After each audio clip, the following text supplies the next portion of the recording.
Estamos en esta nueva fase de nuestra serie de propuestas aquí con Luis Aguirre, presidente de INDEX, y al mismo tiempo con Carlos Palencia, que nos propone la idea de que la industria maquiladora para la exportación obviamente se convierte en una campeona de la actividad como tal, la proyección de México ante el mundo en la globalización, e Israel Morales, que ve en la iniciativa una serie de problemas y de afectaciones a programas de fomento de la actividad en un comercio exterior profundamente controversial y convulso, y claro, con el ingrediente de lo que aquí se propone con esta iniciativa de reforma hacendaria.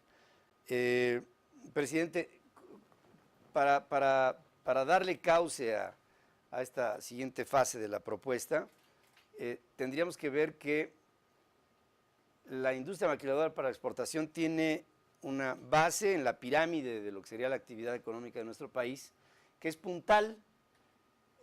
Cuando se dice anualmente, ¿no?, la enorme cantidad de empleos que necesitamos para estabilizar a las necesidades propias de la sociedad, no hay sector más socorrido que el de ustedes para esta solución, en aras de esta solución que hoy se le están cambiando las reglas. Nosotros estamos convencidos, Pedro, porque así lo vemos en las ciudades y en las regiones donde tenemos una fuerte presencia, la industria de exportación nacional, que la economía del sector exportador mueve también el mercado de consumo interno y genera una mayor derrama económica en las ciudades donde tenemos empresas altamente exportadoras como las que representa INDEX en nuestro país. Es una relación simbiótica muy interesante, y por eso cuando acudimos o nos haces el favor de acompañar a ciudades donde tenemos presencia las empresas IMEX, pues ves cómo el ánimo de la gente trabajadora del sector pues tiene un nivel económico mayor, y los niveles de pobreza son menores en esas ciudades, en esas regiones, precisamente porque el sector exportador genera ingresos y divisas muy importantes para el mercado de consumo interno nacional. Sobre los específicos, Israel, ¿qué aspectos de las propuestas hoy preocupan a tu sector y cuáles, porque también habría que ver, abundando, serían las salidas? Sí, mira, Pedro, creo que hay mucho que se ha dicho ya en esta mesa que no me gustaría repetir, pero es muy importante señalar que México y su apertura comercial, que hemos venido experimentando desde el Tratado de Libre Comercio, hoy ve amenazada esa estructura y esos programas de fomento a la exportación por esta reforma hacendaria. Y voy a explicar por qué.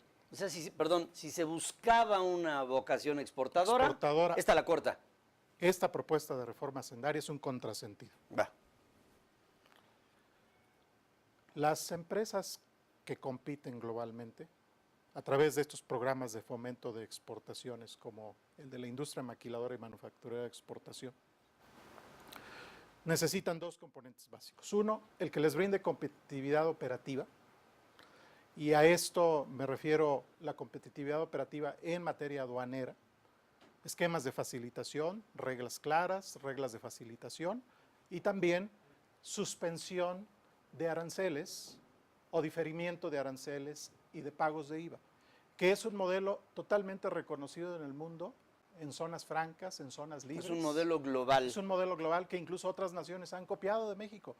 Lo han copiado casi hasta en las referencias técnicas legales, porque hay países que, si tú ves el programa de fomento mexicano y sus reglas de operación, países como Paraguay, como Costa Rica lo copiaron prácticamente igual.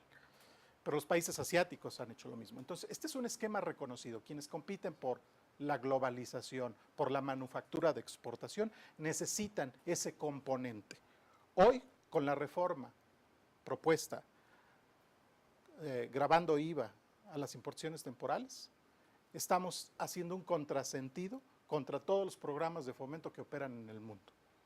Estamos evitando que México sea el país promotor por excelencia. Es decir, en pocas palabras, creamos este modelo y hoy lo estaríamos matando. El segundo componente que necesitan estas empresas es el componente de una tasa tributaria competitiva, Claro. con modelos similares en el mundo. Ese es el modelo fiscal. Y hoy el componente de ISR, de impuesto sobre la renta, que existe en la reforma, en la propuesta de reforma, también mata las aspiraciones de México a convertirse en uno de los países con tasas tributarias competitivas, comparables con otros países con los que competimos por la manufactura. Se sale de rango. Se sale de rango. Se sale de rango. ¿Qué está provocando? Exultantemente. Exultantemente, porque ¿Sí? ya lo escuchamos. Hay empresas que tienen afectaciones que van del 200 hasta el 800%. Afectaciones impositivas que van hasta el 800%. Y aquí pedí un cuadrito, Pedro, porque el año pasado hice referencia fuertemente y entregamos a las autoridades hacendarias y del SAT. México compite en la industria global con inversiones con China, con Brasil, Costa Rica, Corea del Sur, Tailandia, que atienden en su mayoría de estos destinos de la manufactura de estos países también el mercado NAFTA, el mercado norteamericano, que es el que atendemos en mayor porcentaje. Para que te des una idea, Pedro, de acuerdo al estudio de KPMG México elaborado en el 2012, en México pagamos una tasa corporativa efectiva del 17.5%, que es la tasa actual del YETU. China cobra 13.5%, Brasil 8.5%, Costa Rica 12%, Corea del Sur 9.68% y Tailandia 4.50%. Son los más caros. Sí, entonces, pues prácticamente con esta propuesta de la tasa de ISR efectiva del 37%, pues nos estaríamos despegando por mucho de nuestro principal competidor en atracción de inversión para la manufactura, que es China, yéndonos del 13.50% que cobra China en tasas corporativas al 37%. Es avasallador el dato, ¿no? O sea, es un dato. Hoy estos países están a la expectativa y Están con júbilo, tronándose los dedos para que. frotándose las manos precisamente, ¿verdad? Para que salga la reforma Para que salga en la México, reforma en México. Y lo pueda cual será un establecer. disuasor para México Correcto. y un promotor de empleos para ellos. Correcto. Y de actividad económica. Carlos Palencia, al frente de un sector dentro de Index, nos puedes hablar de qué tanto esto representa para nuestro país el que se nos hubiera ubicado en algún momento como campeones de la exportación y hasta dónde todo esto vendría a inhibir la actividad en su conjunto, Carlos. Retomo una frase que dijiste hace rato, la gallina de los huevos de oro. Esta es la gallina y voy a dar unos datos que quiero que vean más bien el trasfondo social que puede haber o de mercado. Somos 6.300 empresas. Si tú compararas el universo de unidades económicas en el país, es un porcentaje mínimo, pero ese porcentaje de empresas, esas 6.200 empresas, te generan 2.300.000 trabajadores directos, ya se mencionó. Poco más de 7 indirectos, pero aquí ya la parte social estamos hablando de 9 millones de familias. 9 millones de familias que dependen de esta actividad. Otro dato que pudiera sonar frío es que generamos 278.000 millones de exportaciones al año. O sea, ya se refería al Telecán, ¿cuándo se imaginaba México generar ese tipo de exportación? Ese volumen, 278.000 millones de dólares al año. Somos más o menos el 60% de la exportación total del país. O sea, el resto puede ser minería, puede ser petróleo y demás. El petróleo como turismo, que incluso se toma como un sector exportador. O remesas que también generas divisas. Y voy al dato de qué representamos. 41.000 millones de dólares el año pasado neto de divisas. ¿Quién generó eso? Ni sumando petróleo, ni sumando remesas, ni sumando turismo. Por darte otro ejemplo, la balanza comercial petrolera el año pasado fueron 12.000 millones de dólares. ¿Sabe el potencial de este sector? ¿Qué genera este sector con 6.000 empresas? yo hago una pregunta y hago una reflexión, quizá como persona y como economista, es, sin esos 41,000 millones de dólares netos, ¿a dónde se va a ir el déficit de México? Ya estamos viendo que la propuesta lo está subiendo. O sea, es un déficit, ¿de dónde se va a financiar? ¿De dónde vas a equilibrar los 41,000 millones si las exportaciones caen? Si otros países están ganando ya el mercado o se están frotando las manos del mercado de Estados Unidos o del de exportación que tenemos. Se mencionaba hace rato Empalme, y es buen ejemplo. Empalme vive de este sector. Juárez, el 85% del Producto Interno Bruto de Juárez es de la industria maquiladora. Sí. Preguntémosle a Tijuana, preguntémosle a Mexicali, preguntémosle ahora a Querétaro, que está despegando, o al Bajío con la industria automotriz y O al sureste, agroindustrial, ¿no? Con o al Fausto, nuestro sureste. amigo, ¿no? Complementando algo de Román, son intensivos en mano de obra sus empresas. Hay de joyería también, se le pasó a decir, joyería sofisticada, incluso piezas dentales, pero son trabajadores que se desplazan incluso hasta en bicicleta de pueblos aledaños a las fábricas. Entonces ese impacto de estos números hay que verlo por ahí.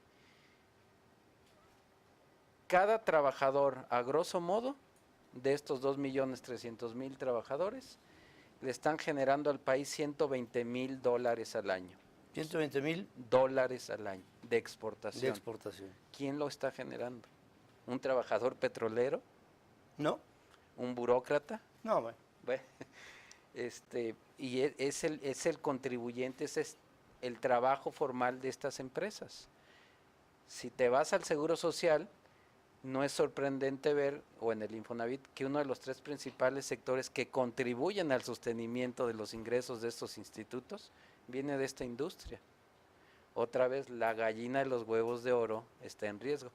Y nada más un comentario, mencionaste a Paul Volcker, de que no surprises. Pero yo creo que cualquiera debe pensar más allá de lo fiscal y de lo económico. El factor real es el ser humano.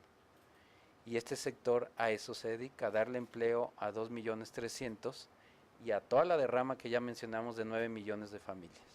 Sí, ese ingrediente de no darle a el sector nuevas reglas, y hablo del sector como de todos los sectores productivos del país, nuevas reglas sobredimensionadas, porque una de las cosas más difíciles que hemos tenido que enfrentar de la propuesta de esta iniciativa de reforma hacendaria, con un sentido social que no sé en dónde está, todavía no lo localizo, me pone no una desproporción en términos de las reglas y cómo cambian, sino una sobredesproporción descomunal, a veces creo, no calculada.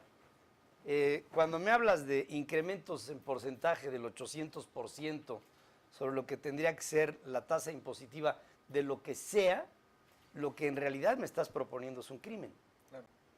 Y se sale, ya no digamos de mercado, se sale de toda lógica que pudiera entrar o poder entrar en un terreno de razonamientos. Es decir, las propuestas sobre las nuevas reglas no es que no sean susceptibles a la negociación, es simple y sencillamente que no son viables. Son irrazonables. Salen de lo razonable. Salen de lo razonable. Sale, ya. Digamos, a esta fiesta se le acabó la alegría. Totalmente, es totalmente impositivo y recaudatorio. Así es, Pedro, y precisamente porque estas propuestas, como bien señalas, afectan directamente a nuestro capital más importante de nuestra industria, es que insistimos en la participación este lunes 14 de octubre a participar en este despertador social a nivel nacional que invite a la reflexión, que invite al razonamiento de estas propuestas que ya entregamos el pasado miércoles 2 de octubre en un encuentro nacional con legisladores, tanto diputados, senadores. Ya lo hemos hecho llegar nuestras propuestas de mejora a la reforma hacendaria y que esperamos que puedan ser atendidas e incluidas en los próximos días en su debate interno. Vamos a entrar, sí. Perdón, yo quisiera agregar nada más. Nuestra expectativa es que los señores legisladores de veras hagan un trabajo concienzudo en el análisis profundo de lo que esta reforma propone, porque la exposición de motivos tiene medias verdades. Y nosotros que hemos estudiado a fondo la exposición de motivos, hemos ido uno a uno tumbando los argumentos de la misma. Y no hemos recibido explicación de las autoridades hacendarias respecto de nuestros argumentos. Yo invito a los legisladores a hacer un verdadero análisis de esa exposición de motivos, de esas razones que han dado quienes han propuesto la reforma, para que verdaderamente ponderen con hechos y datos si lo que estamos nosotros proponiendo es un verdadero no por el no o es un no sustentado con razones. Esto que dice Israel me propone un tema que rápido quiero ventilar antes de llegar a un siguiente corte. Se los digo como comunicador. Yo a veces trato de hacer que toda la audiencia identifique dos tipos de pedradas que manda la reforma o la propuesta de reforma hacendaria.